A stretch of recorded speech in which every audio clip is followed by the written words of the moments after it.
are not going to take away our freedoms. You are not going to poison our children.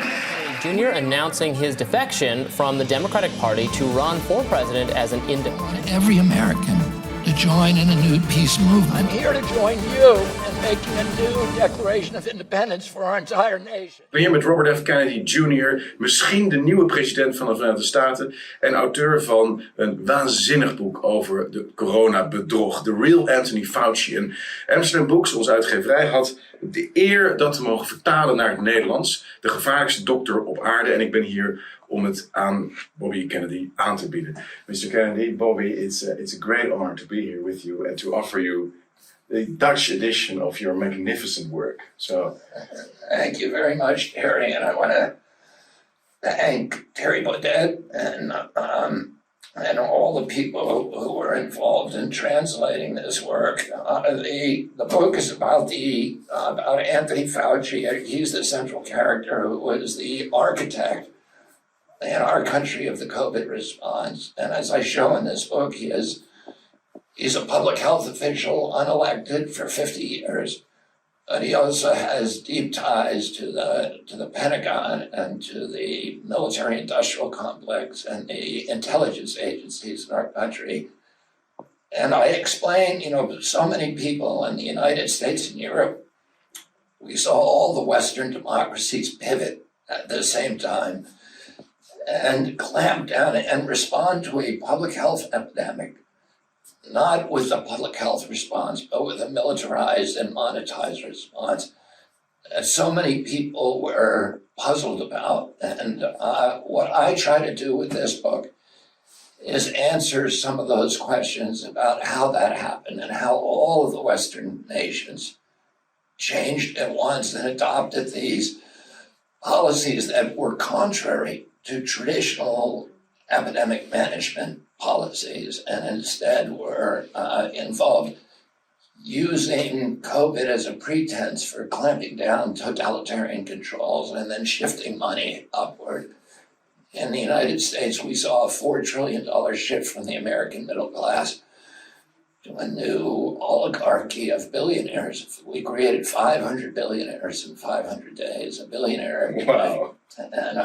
And there was, of course, with every, as you know, Terry, with every emergency is an opportunity for, let's say, totalitarian elements within society and influential elites to use crisis as a way of consolidating power. yes. And we saw that with COVID, and it's very important because so many bad precedences were created that you can stop free speech whenever the government declares an emergency. In the United States Constitution, there is no epidemic exception. The Constitution, it was written for hard times, not for easy times. We need freedom of speech, not to protect speech that everybody agrees to, but to protect speech that's extremely unpopular, that criticizes government policies. And when, as you know, and you've said before, and we've said in our conversations, there's never been a time in history when the people who were censoring were the good guys. They're always the bad guys, and it's always the beginning of a slide. If a government has the capacity to censor its critics, it has a license for any kind of atrocity. But it takes so much courage to stand out against this and defend constitutional liberties. I mean, you did it in the US with your courageous book. It was ignored by mainstream media, but still it was a massive success. Yeah, it was the biggest bestseller of the year. Incredible. But we experienced the same thing because we were the only group of people, the only movement that really went against all the COVID measures with a large group of civil society actors and friends and so on. But you get pressed and marginalized and demonized to an incredible extent. And gaslighted. And, of course. And how has that been for you? Because you're still standing, you're a presidential candidate now, an independent, you left the Democratic Party. How do you feel about all this? Are you stronger than ever? Well, listen, I was raised in a family with 11 siblings, And we were all raised with the idea that our lives would be consumed in some great controversy and that it would be a great privilege for us to play some kind of effective role in that kind of struggle. So I lost many friends. I lost a lot of political relationships. I lost income and influence. But I feel like it was a privilege to be able to participate in a way that was meaningful and helping people understand what was happening to them. So I'm very content and very peaceful, and I also am very grateful that that you've written this book.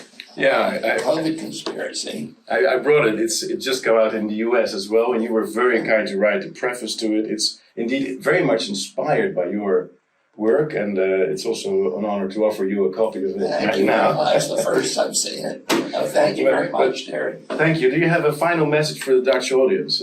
How can they help you? How can we work together? The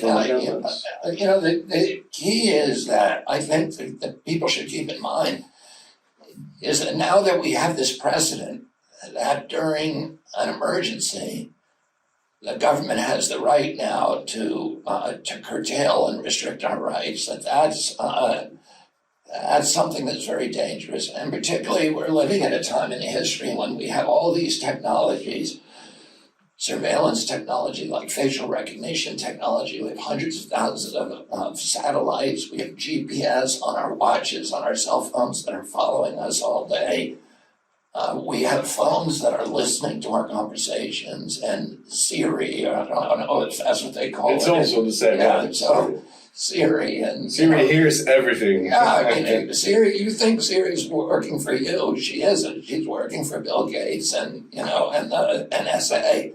So every time you sneeze, every time you joke, every conversation you have is listened to. And is that the by at main? least a machine, and so we have this rise of these technologies that could be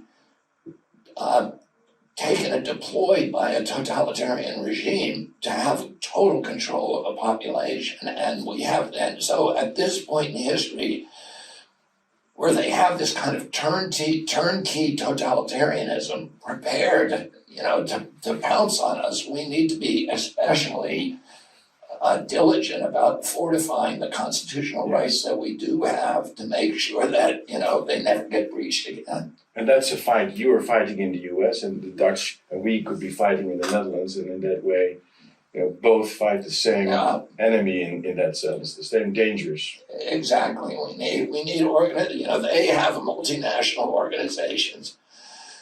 Pfizer is in every country, the Five Eyes, the spy agencies are in every country, and they have to be deployed to work for us, instead of us working for them. In order to do that, we need to be in every country, and we need to be talking to each other and networking and strengthening each other so that we can stand up to totalitarianism whenever it emerges.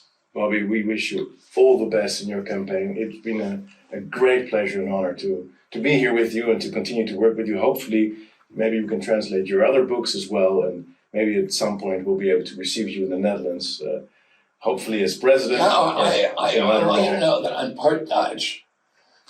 I'm mainly Irish, but my mother's name is Skakel, which is a Dutch name. Skakel, Skakel. Skakel? Yeah, and it's a Dutch name, so right. So I'm part Dutch somewhere along the line. I'm very happy to come home to Holland. Wonderful. You're always welcome, and thank you so much for this conversation. You. All the best. Yeah.